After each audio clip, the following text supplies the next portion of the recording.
நானும் சேலத்துலேருந்து வந்திருக்கேன். ஆரோவில்ல போன 10 வருஷமாவே ஏகப்பட்ட ஊழல் நடந்துட்டு இருக்கு. எஸ்பெஷலி போன 5 வருஷத்துல உச்சத்தை தொட்டுருச்சு. ஊழல்னா பேப்பர்ல ஊழல் பண்றாங்க.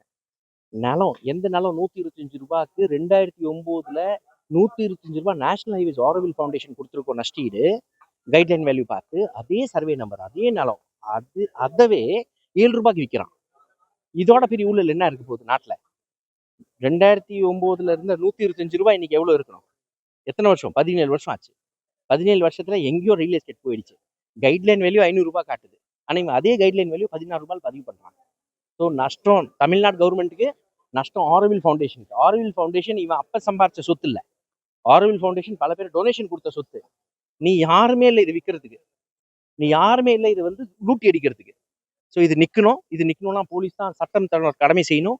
போலீஸ் தன்னோட கடமை செய்யணும். பாஜக பயப்படாம, மத்திய அரசாங்கத்துக்கு பயப்படாம எஃப்ஐஆர் ஃபைல் பண்ணுங்க.